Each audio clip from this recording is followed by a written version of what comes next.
Friends అందరికీ, media ద్వారా చూస్తున్న నా ఫ్రెండ్స్ అందరికీ అండ్ ఇక్కడ ఉన్న పెద్దవాళ్ళు అందరికీ నమస్కారం అండి.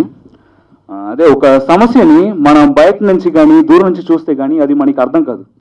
ఇలాగే నా మాస్టర్ ఒకరు ఉన్నారు, జిమ్ మాస్టర్, ఆయన బాడీ బిల్డింగ్ చేస్తుంటారు.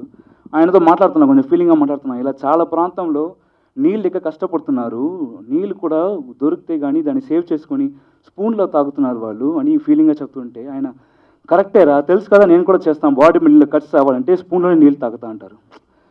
సో అలాగా వాళ్ళకి ఆ ఫీల్ అర్థం కాదు. అలాగే ఇక్కడ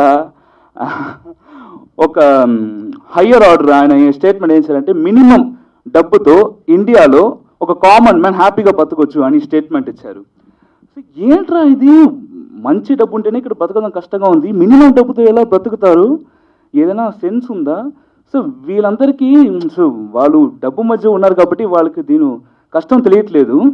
మన మధ్య బతికితే అప్పుడు తెలుస్తుంది వీళ్ళకి కష్టం అని ఎవరు అనుకున్నారో తెలియదు. కానీ ఇలా కోట్ల మధ్య ఉన్న ఇద్దరు ఇండియాలో వచ్చి వీళ్ళ మధ్య బతుకుతున్నారు. సో అదే ఏబిసిడి అనే మూవీ. సో అలా బతికేటప్పుడు కష్టపడుతున్నారా, ఎలా కష్టపడుతున్నారు, ఆ కష్టంలో ఆనందం ఉందా?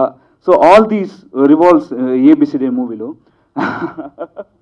సో తెలిసినదే, ఇది మలయాళం రీమేక్, యాక్చువల్లీ అందరికి తెలిసినదే. బట్ ఇక్కడ చాలా కమర్షియల్ ఎలిమెంట్స్ యాడ్ చేశారు. సీరియస్గా మనం సంజీవ్ రెడ్డి గారు కానీ అల్లు శిరీష్ గారు కానీ చాలా స్ట్రెయిన్ తీసుకున్నారు ఇందులో. ఎంత స్ట్రెయిన్ తీసుకున్నారంటే, ఒక చోటలో వచ్చి కమర్షియల్ ఎలిమెంట్ బాగుంది కానీ యాడ్ చేయాలి అన్నప్పుడు స్టోరీ అది ఒప్పుకోవట్లేదు. ఎలా యాడ్ చేయాలి అన్నప్పుడు పర్లేదు స్టోరీ మార్చండి అనేసారు.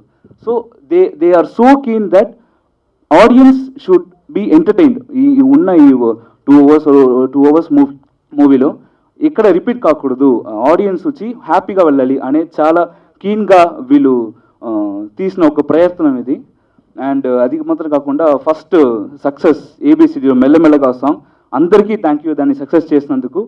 సో అలాగే మీ అందరికీ నచ్చుతుందని అని I hope. So I take leave. Thank you so much.